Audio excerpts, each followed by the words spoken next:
This is the first Loco, and this is my Hornby Class 56. I got this particular model from Hatton's about 2 to 3 years ago, and I think I paid about £60 for it, which at the time was a really good bargain for it. Now the new releases of this Loco are above £100, so I'm very fortunate and happy to have this Loco. So as I say, it's made by Hornby, got it from Hatton's. I have weathered it myself using my airbrush. It does not come like this. This particular example has been weathered by me, and I have fitted an 8-pin Bachmann decoder to it to ensure that it runs nice and smoothly. However, being a Hornby model, it's not without its problems. I've had a number of issues with this Loco in making sure that it works properly, but now I've got it to a state where it's a very reliable train, and I'm very pleased that I bought it. The first issue is the lighting. Basically there are some little metal springs that come off the back of the lights, and as you push the body down onto the chassis, those metal strips contact the printed circuit board underneath. Now these little springs are incredibly difficult to get lined up and have a habit of just working themselves loose whilst the train is being used. And it is particularly annoying, and especially if you have to remove the body of the Loco to fit a decoder, you can spend hours trying to put the body back on this to get the lights working properly. I think they might have solved it in later releases, but as this is a particularly early release of the 56, it has these annoying lights. Another issue I had, again being a Hornby Loco, is that the fans above the radiator grills here are designed to spin by using an elastic band off a flywheel to off the flywheel of the motor. Now it looks very good and everything when the train's running, but I've noticed that the elastic band puts excess strain on the motor and is a particular culprit for slow or jerky running of the Loco. So if you have any Hornby diesels out there with the spinning fans and they run like rubbish, it's probably because the fans are a bit jammed up and they're just causing the motor to behave strangely. So as I do with all my Hornby Locos, I have disconnected the spinning fans, as I don't think they really add anything to the Loco. On the plus side, the lights are very good when they're working. The Loco looks fantastic. It really captures the look of the 56. I can't really find any dimensional issues with it. There are 1 or 2 issues, I'm sure, as with anything, because nothing's 100% perfect. But yeah, it's a great colour, the paint's applied beautifully, it looks really good, it runs great once you've disconnected the fan, the motor is particularly strong, and it's 12-wheel drive, so it really will pull anything, and it's one of my favourite Locos on the layout.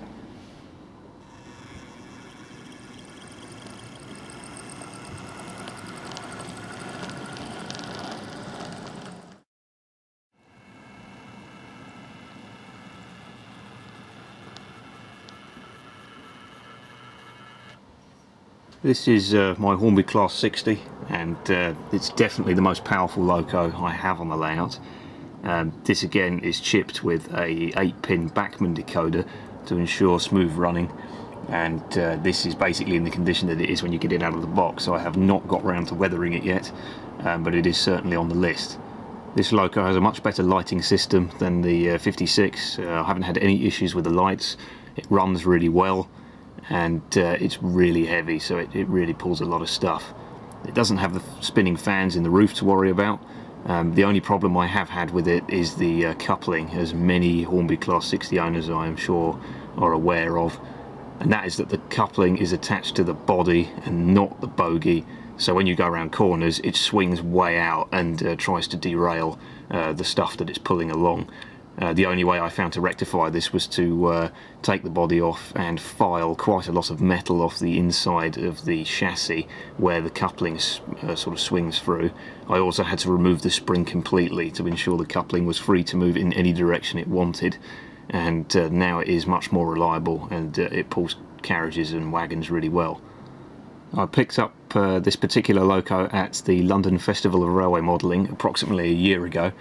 I paid about £75 for it, I think, which at the time and still today is a very good price for it, as most 60s are over the £100 mark now. The livery is spot on. I don't think you can buy it in this colour anymore, but I'm sure you'll be able to find it on the second-hand market. And this is the livery that it would have been painted in when it was brand new in 1990. Another nice feature of this model is it has a really well detailed cab interior, which you can see quite clearly when you're looking down on it, and everything is really well made and proportioned. This particular loco I use pretty much exclusively for heavy freight. You've probably seen it pull pretty much nothing other but the Shell tanker train, which comprises of 1,300 ton Bachmann TEA wagons, and it has no trouble pulling those at all. It's a really strong loco. I'd thoroughly recommend it.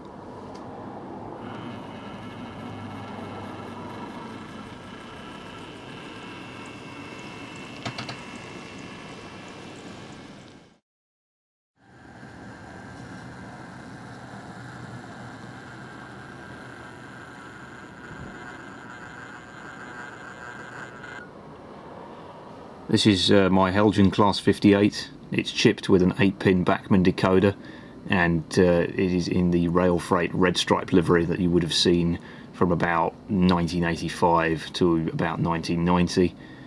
This particular example is 58041 and is particularly difficult to get hold of. I bought it just over a year ago for about £80, I think it was, from the Gauge Master website called the Engine Shed. It was the only place I could find it. Again, as usual, I have weathered this loco. This is not how it looks when you get it out of the box. I've weathered all of the underframe and the sides with exhaust dirt and brake dust and stuff like that. And it's come out very well. It's one of my favourite weathered locos. I had relatively few issues with this model. The first issue was that the radiator grille here and the grills you can see there were not painted black. They should be. All 58's radiator grills were painted black when they were in this livery, and in subsequent sector liveries as well. It was fairly easy to paint with some black paint. You just needed to be patient and have a steady hand. And finally, the number is printed in a slightly odd font. You can see that it's been printed in bold for some reason, and it doesn't look quite right. It doesn't bother me too much, as you tend to see the loco from a distance, so I tend to just put up with it. Other than those minor things, this loco is particularly strong and good at pulling heavy trains, which is surprising considering that only the outermost axles on each bogie are driven. The centre wheel does not actually drive. This has no trouble pulling the CMX unassisted, and you've seen it on various heavy freight trains around the layout.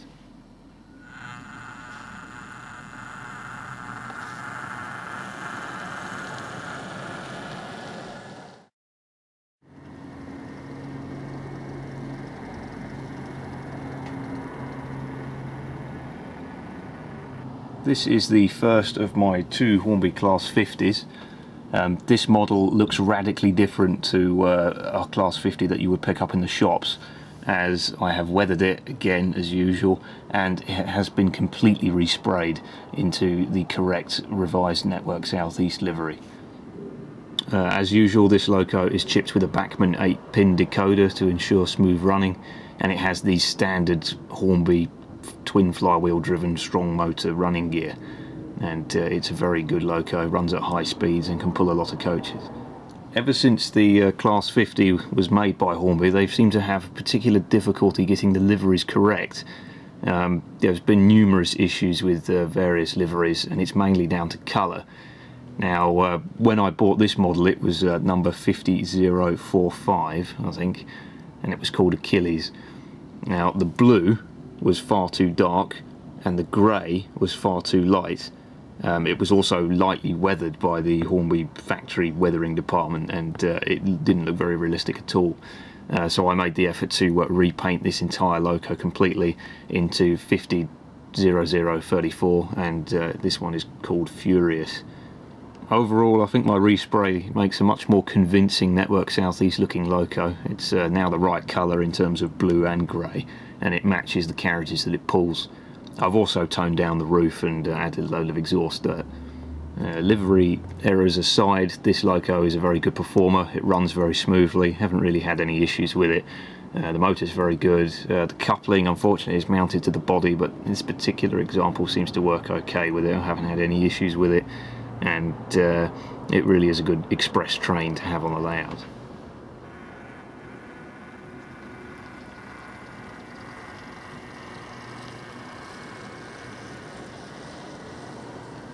My second Class 50 is exactly the same as the first that you've just seen.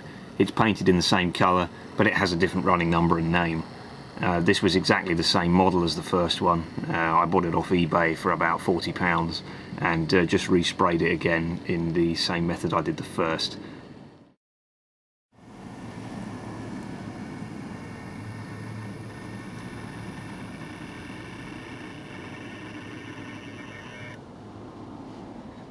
This is the first of my two Bachmann 47s. It's painted in the Intercity mainline livery, which you would have seen from about 1986 to about 1989, 1990.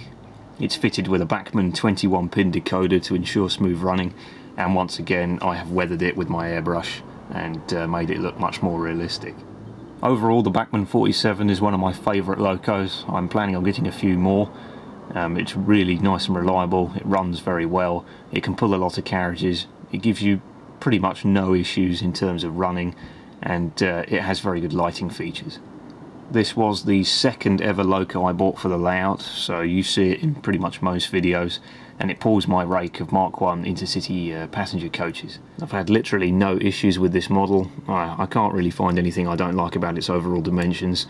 There are the usual one or two errors because it is basically impossible to get a perfect looking train, but it captures the look of the 47 very well, and I think with the weathering I've added to it, it really does look like a nice convincing 47 from the 80s. I bought this loco from Hatton's and I paid about £65 for it.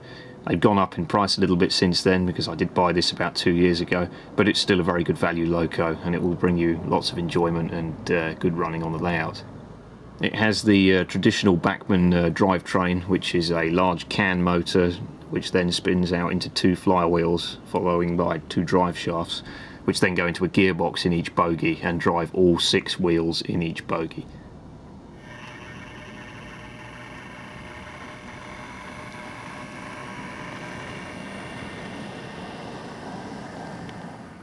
Just about to roll past now is my second Bachmann Class 47. It too is chipped with a 21-pin decoder. I've weathered it myself, and it's in the British Rail large loco livery. I've had no problems with it, and it really is a good runner.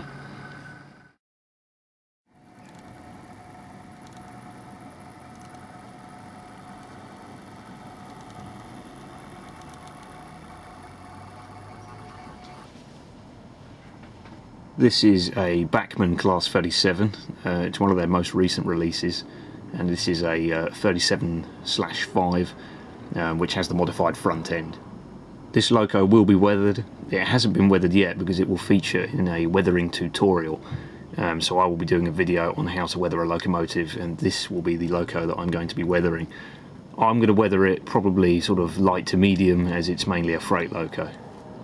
This loco is painted in my favourite livery, which is the Rail Freight Red Stripe livery, and the livery application is superb. I can't find any faults with it anywhere. It's very nice. As usual with the majority of the Bachmann locos I buy, I've had pretty much no running issues with this train. Simple case of put the decoder in, put the body on, put it on the track, fit the KD couplers to it, and off it goes. Again, this model has very good lighting features. Again, it's the usual Bachmann setup in terms of the power delivery. You've got a large can motor in the centre, 2 drive shafts, which then go into a gearbox on each bogie, and they drive all of the wheels.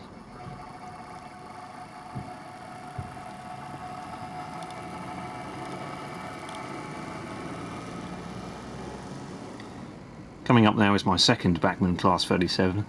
This particular one is a 37/4, so it has a slightly different front end, and it's painted in the Intercity mainline livery.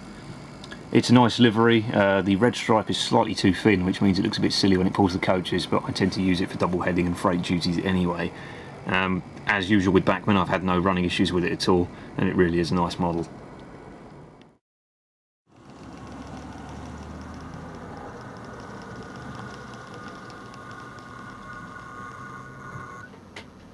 This is my Heljan Class 33.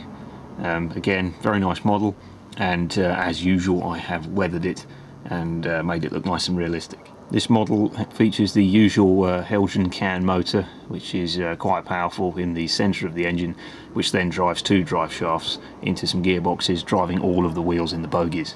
It features running lights and is painted in the British Rail Civil Engineers livery, This is the earlier version of the livery that didn't have the yellow bands that ran across the top. So this livery is perfect for sort of 1987 to sort of 1990. It's chipped with a Bachmann 8-pin decoder to ensure smooth operation, and I haven't really had any running issues with it. It runs very nicely. It's a good, reliable little loco, and it's something I can always count on to work.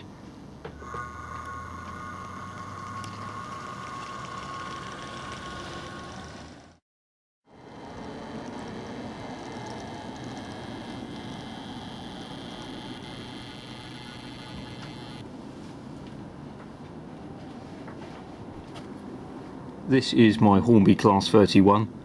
It looks a little bit different to the British Rail 31s that you can buy in the shops, because again I've weathered it, and I have added the orange cant rail stripe along the top here. Now this was done like that because I've seen loads and loads of photographs of 31s in the 1980s, particularly 1988 and 1989, and they were still in their original livery, but someone had later added the orange cant rail stripe along the top for safety. When you buy the model, it does not come with that. This model features the usual Hornby mechanism for smooth running. It's got a large motor in the centre, which then drives two gearboxes, which drives all of the axles. It has been chipped with an 8-pin Bachmann decoder to ensure smooth running, and to further enhance the smooth running I have disconnected the elastic band that drives the operating roof fan. The only issue I've had with this model is being a Hornby diesel, the coupling for some mad reason is attached to the body. This means the coupling swings out a lot when it goes around corners or over points, and causes it to derail anything behind it that doesn't weigh half a ton. I tried various methods to fix the coupling issues, but in the end I had to glue the coupling mechanism completely solid, sticking out dead straight from the back of the loco. This means that when it goes around a corner, the couplings do not swing around, and I rely on the pivoting head of the KD to keep everything in check. Since I've glued it all solid, it runs a hell of a lot better, and I can pull most trains with it. In terms of detail, I think the model looks very good. It looks like a Class 31 to me, although a few more people in the know have expressed concern at various bits and pieces of it that make it look a little bit different. I can't quite see them because I'm not really an expert on a Class 31. But I've always been a fan of the real thing. I love the tiny little engine they have and the huge amount of noise and racket they make in an effort to just move. They really are funny little locos. I might eventually get another one of these one day, perhaps one in the Rail Freight red stripe livery, but due to the high price that Hornby tend to command for their models and the stupid coupling system, I have been somewhat put off. So for now I'm going to stick with this 31. It's a great little loco, and since I've fiddled with it and changed it, it runs really nicely.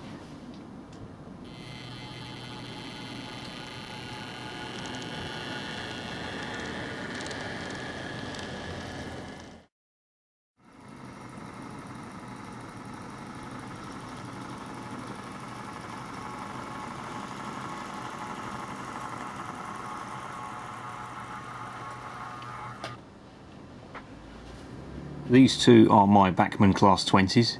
The one on the left is painted in Rail Freight red stripe livery and is the latest Bachmann offering. The one on the right is a much older and was British Rail green. It came from my old layout, and I discovered approximately a year ago that it was DCC ready, so I resprayed it into British Rail blue.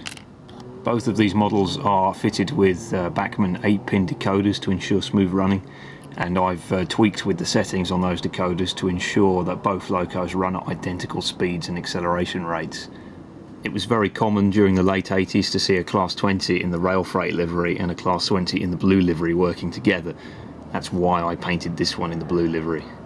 Both models have been given a nice medium weathering, and I have also glued the buffers in the centre in the retracted position so that they go around corners. Both models are very nicely detailed, despite being a few years apart in terms of date of manufacture. It would be nice if they had working lights, but you can buy a lighting kit, and to be honest, in real life the lighting on Class 20s was rubbish, and it was very difficult to actually see if the lights were on or off, so to be honest it doesn't really bother me that they don't have lights. These locos tend to work the freight trains on the layout, and they might do the odd passenger run, although I haven't tried it yet.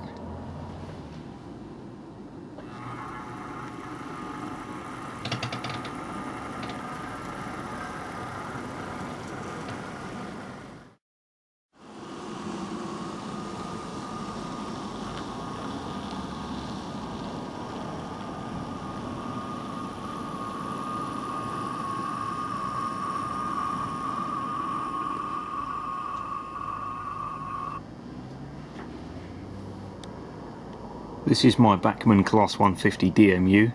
It's painted in the Regional Railways livery that the units were painted in when they were built in 1987 and 1988.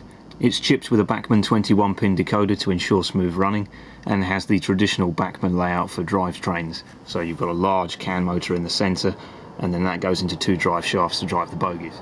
The model is fantastically well detailed. I can't really find any faults in terms of detail. It really does look the business.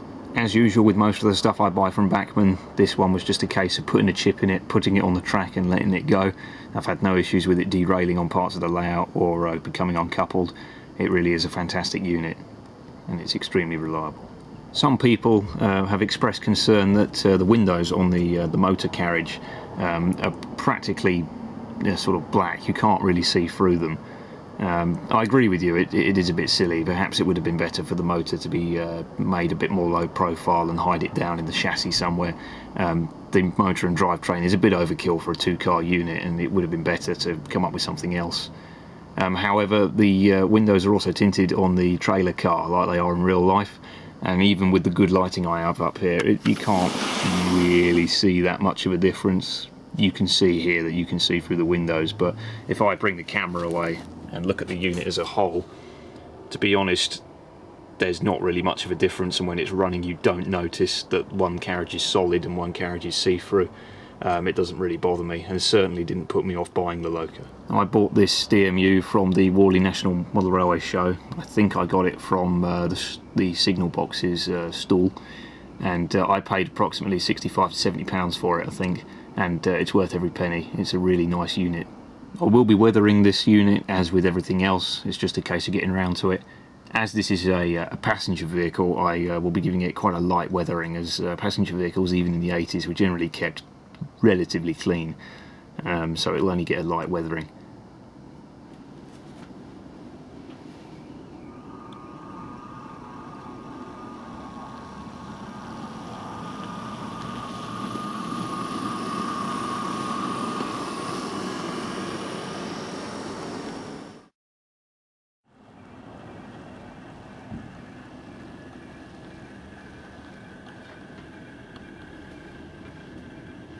This is the first of the two Bachmann Class 108 DMUs that I own. The livery is very nice. It's one of my favourites. I've always liked the Network South East livery, and the model is exceptionally well detailed and has a number of very nice features. It has operating front headlights, and the interior of the locos light up. As usual with anything made by Bachmann, it runs absolutely brilliantly.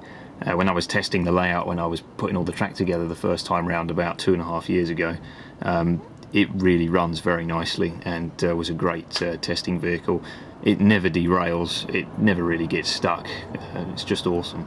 To ensure smooth running, it's chipped with my standard Bachmann 8-pin decoder that I always use for my 8-pin locos.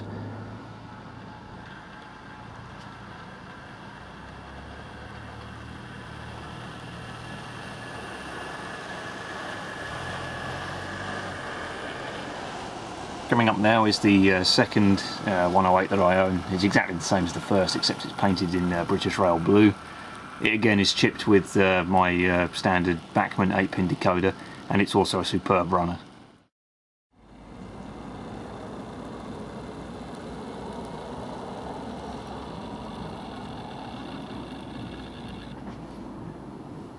This is my Bachmann Class 105 DMU. This is painted in the British Rail blue livery, and it represents the condition the 105s were in when they were withdrawn. It needs to be weathered, so it looks a bit more tired. Pretty much all of the Class 105s had disappeared from the network by about 1988. The last few were withdrawn in 1988, and some might have been used after that for route learning and weed killing and stuff like that, but they generally disappeared. This loco features the standard first generation DMU Bachmann mechanism, and that is to hide a fairly powerful motor in the luggage compartment at the back of the motor car. That then drives a small gearbox which powers both of the axles on the trailing bogie in the luggage compartment. The model is chipped with a Bachmann 8-pin decoder to ensure smooth running. This model really is a very nice looker. It does look very good indeed. The underframe detail is particularly good, and I really like how the small AEC engine has been modelled underneath the power car. It really does look very good. There's lots of other little fine detail bits and pieces, and I was very pleased with it when I got it. It just needs a weathering really.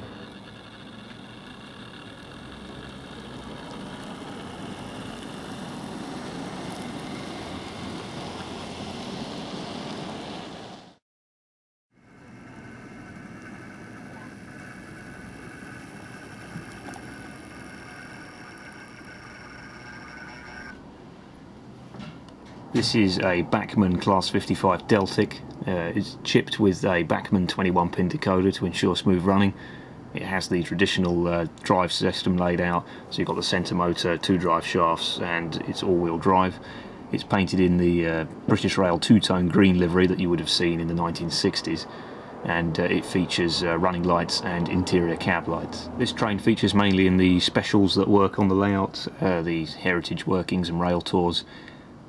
It pulls a vintage rake of Mark I coaches that I have, got about 5 of them, and it hasn't been running very much recently due to the fact that I had to steal the decoder out of it to put in a Bachmann Class 37. This particular loco isn't weathered and probably won't get weathered, as it is not actually mine. This belongs to my dad, and he bought it at the Worley National Model Railway Exhibition show about a year or 2 years ago. I can't remember exactly when it was. I think he paid about 70 to 80 quid for it. This model runs very well. As usual with Bachmann, there's pretty much no errors with it or issues.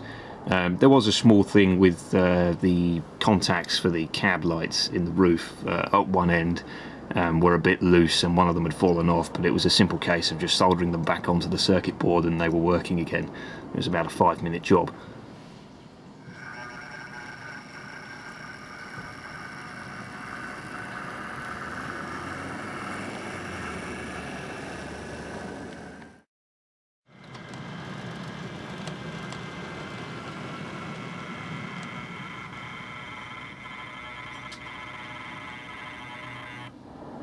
This is my Hornby HST, or British Rail Class 43, or Intercity 125, whatever you want to call it. Including the carriages, this is probably the most expensive train that I currently own. This really is a stunning model. It's probably the best loco I own from Hornby, with the exception of the Class 60. I haven't had any running issues with it due to the fact that it's got sensible couplings. It's got directional lights. There's a light that lights up the cab. It's got a very strong centre motor, which then drives some flywheels, which powers all of the axles on both of the bogies, so it's quite capable of pulling a realistic 7 or 8 car train. This loco and its carriages will be weathered eventually. I just haven't got round to it yet. I'm going to give it a light weathering. I don't want to spoil the lovely livery on this train, as it's one of my favourites. To ensure smooth running, it's chipped with a Bachmann 8-pin decoder, and it really does run very well. Unfortunately, the carriages are particularly difficult to get hold of. The first class carriages I bought from eBay, so that's that one and that one, they weren't too bad. The buffet car is in plentiful supply on eBay. You can pick those up quite easily, but it's these carriages that are the real issue. These are the second class open carriages. For my rake, which represents a HST going to Bristol, I need 3 of these, and they were very difficult to get hold of, as a lot of people were bidding for them, and I had to pay quite a lot of money.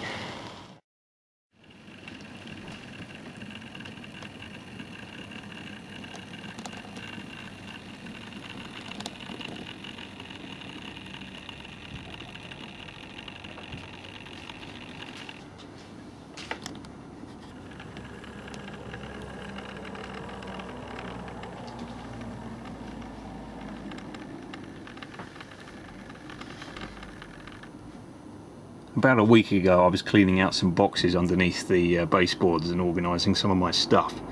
I then discovered a couple of Bachmann boxes from the old layout and remembered that I hadn't completely sold everything from that layout when I broke it up. That layout was a 1960s era layout, and I tended to have a mixture of diesels and steam locomotives. I then found these 2 boxes, and they contained a standard class British Rail 5MT and a XGWR British Rail Class 56 XX. I then took these two locos apart and discovered that they were DCC ready. It struck me as a little odd that they were DCC ready because there was nothing on the boxes that said that they were.